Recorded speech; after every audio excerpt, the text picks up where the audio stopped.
Jovi, what was your life like as a child in rural Virginia? I loved being around nature, seeing all the animals. I was really adventurous. I was climbing trees and just enjoying just being out there in the nature. I like being alone in the woods. I like being with myself, and it's really relaxing. It was relaxing to me, just being out there, hearing the birds chirp, and just seeing all, squirrels and everything. It's really relaxing to me, so I enjoyed it a lot. Then you were somewhat of a loner. I had a lot of friends, but I just enjoyed time with myself, being by myself more than I did with my friends. I guess it was the way, it gave me thinking time, to really think and look at my life. So that's definitely a loner, I'd have to say. You never had a father in your life, did you? No, he was never around, which it didn't. It would have been one thing if my father would have been around and I would have actually got to know him some, but he was never around, not even in the beginning, so it never bothered me because he wasn't even around in the beginning. I don't have memories of him, so that was never a problem. In your school days, what kind of kid were you? I was one of those arrogant, cocky guys that was wearing the rock and roll shirts, ears pierced or something. Just, I had a lot of friends in high school, but Still a loner. I was still a loner, and I was a really good wrestler in high school. So around the age of 14 and 15, that ended up making me. I was getting real cocky and arrogant, and the teachers were kind of getting a little bugged by me and my smart attitude at times. But thank God I got out of that stage. I'm What were learning. some of the things you did? Well, oh, I love to play pranks in high school. One time I had stole one of the fake apples off of the teacher's desk, and well, I ended up putting the fake apple, on this kid's desk that I didn't like that much, and the teacher thought that this kid had stole the apple, and so he got in trouble, and he was blaming it on me, which I really did do it, and the teacher didn't believe him, so I thought it was hilarious. So Meanwhile, your home life was less than normal. home life less than normal. Um, Care to Well, you had two mothers. all the two mothers, so you knew about that. Yeah. Yes, around the age of 4, I grew up, and I, at the time, I didn't know any better, because my mom, she had a woman in her life, and when I was that young, that's all I grew up around. So it never bothered me, and having two mothers has its benefits. You get fed more, you get more treats and more sweets. And who? Tell me about your mother, your birth mother, and your other mother. Well, my mom, she's my birth mother. She's she can be a little crazy at times, and if you make her mad, then she'll show you. You make her mad. That's not all good at all. Not good. And her partner is a sweet, humble lady. The type to want to give somebody cookies or something after my mom makes somebody mad. So that's the way that is. But yeah. Now, your home life was disrupted somewhere around the age of 16 when the economy went bad. Because of greedy people, my mom was buying a house from somebody, uh, and they wanted. She was getting ready to finish up the payments on it, and she didn't have that much left on the payments, and she started running behind. Not by a lot, maybe like a couple $100 or something. Not like the whole lot. And they decided that it would be much easier for them to kick us out so they could sell the house and make more money over time for themselves. And that was really hard because when you live in a house for, let's see, 12 years, and then all of a sudden you're getting the boot, you don't know where you're going to go, anything like that, it's very stressful. So, you have to find a way to handle the stress, and the next few years would be a little rough. So how were you living? How are I living? How were you living? Bouncing around from houses to house. Here 1 second, then I'm living somewhere else the next. In one county, then I'm in another county. Constantly moving around, having to pack up stuff, and it gets tiring when you've carried a washing machine into 4 different houses in 6 months. It's not fun. Tell me about, was your dog traveling with you? You've had a dog for a long time. I've had a dog. His name is Jackpot. I've had him for 15 years. He's been around a long time, and I love that dog. He's, you know, when I would go out into the woods, like I was talking about earlier, he would go into the woods with me, and he would, chase after a squirrel or something. And it was a situation of, I don't, I love animals, but I wish they could live as long as we could. So So then finally you decided to do what so many country boys do. You joined the Marines. United States Marine Corps, Parris Island, South Carolina. Thinking about it now, it was fun. Uh, yeah, like I'm saying, thinking about it now, it was fun. Back then, it was not fun because because all the recruits and stuff, it gets so hectic. You're so stressed out. But I did learn some awesome things in the Marine Corps.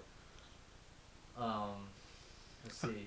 How good a Marine were you? I was one of the best Marines. I was actually a platoon leader. I was in charge of 90 recruits, and that was a rough job to do because you're taking care of 90 recruits, and when they're in the bathroom shaving or brushing your teeth, and you got to go out to formation, I got to tell them, get the hell out in formation, and then they get mad at me, and it was not, it's not an easy job. And I also got to learn stuff like martial arts, diving, which I was not a good swimmer, but I became a good swimmer in the Marines. We jumped off diving boards into the water, learning survival techniques. Also, something that I never thought I would do, rappelling, because I'm not scared of heights anymore. I got over my fear in the Marine Corps of heights, but we would rappel off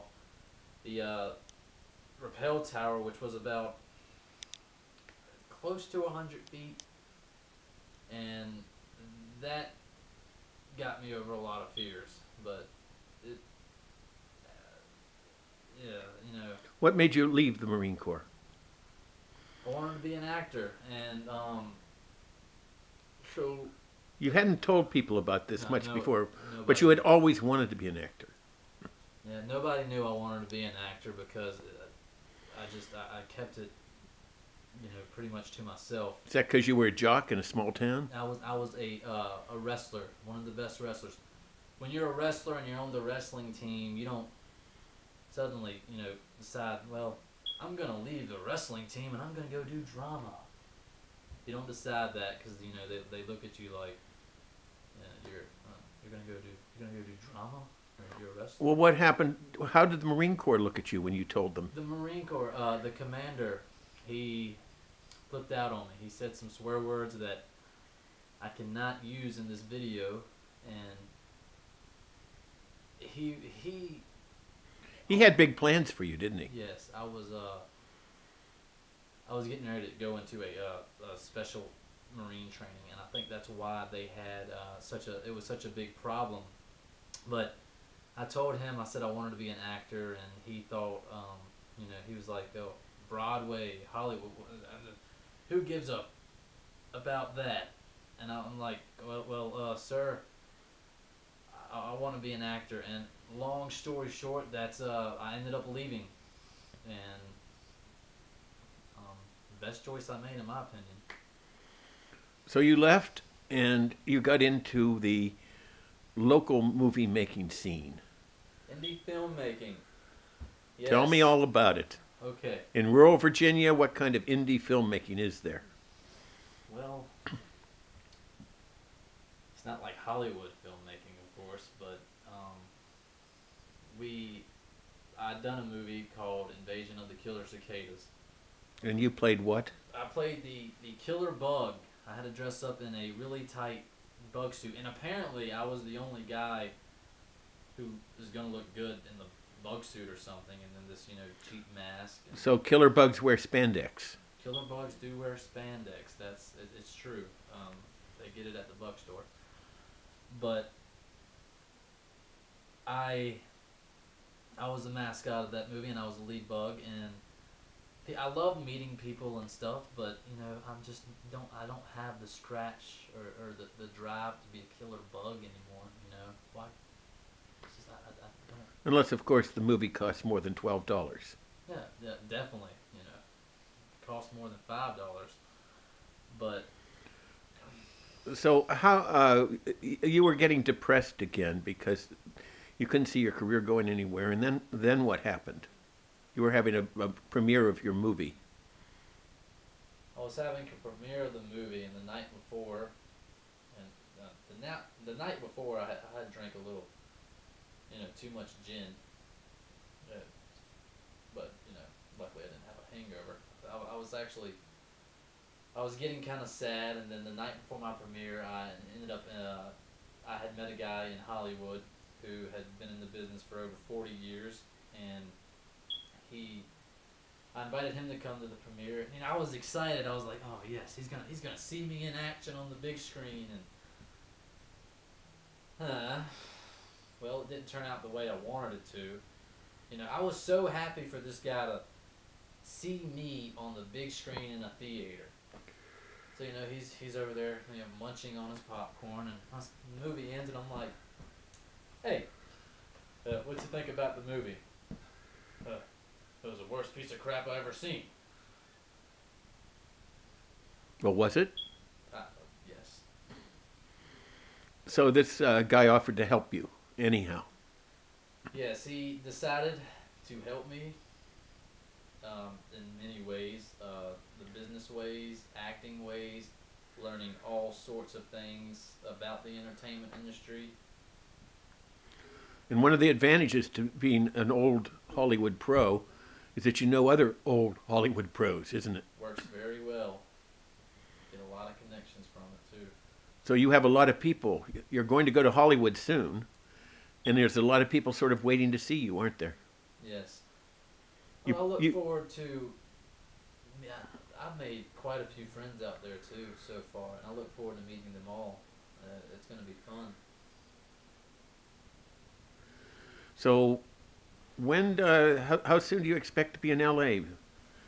About 3 or 4 weeks from now, you should be set up there, shouldn't you? Very soon. You have an agent now, don't you? Yes. And a business manager. Agent, business manager, major studios wanting to meet me, which, there's some people, that don't believe that, but I'm telling you, it's true. You're talking to these people that want to meet you already. Yes, I've talked to them on the phone, text messages. I've talked to a number of people, and not just one, not just two, a number of people. I've talked to a handful of people, but it's the fact that people think when you're getting these great opportunities, they think that you're lying about it or stuff like that, and that doesn't bother me because the people believe what they want. Now, what else do you want to do? Do you have long-term plans for Hollywood besides becoming an actor? Yes, my plan is, and it's my goal. I want to become one of the best actors in Hollywood. I want to win the Academy Award one day. That's the goal that I'm striving for. I want to be put in the category. Nothing subtle, nothing modest. No, no. I want to be put in the category with guys like Matthew McConaughey, Clint Eastwood. I, those guys are the guys who inspired me to become actors. They're legends of the business. What do you particularly like about Clint Eastwood? I liked his directing method. I love some of his movies, but I've been learning a lot about his directing method, and I believe it was he doesn't do no more than 3 shots in a scene. It's something with the way that he's shooting. I have to be watching one actually. You can compare his directing with some of the other directors. The other directors can learn from Clint Eastwood. I've watched a bunch of his movies. So, Jovi, lean forward and look left and right and let people really get a look at what they're going to see very soon in Hollywood.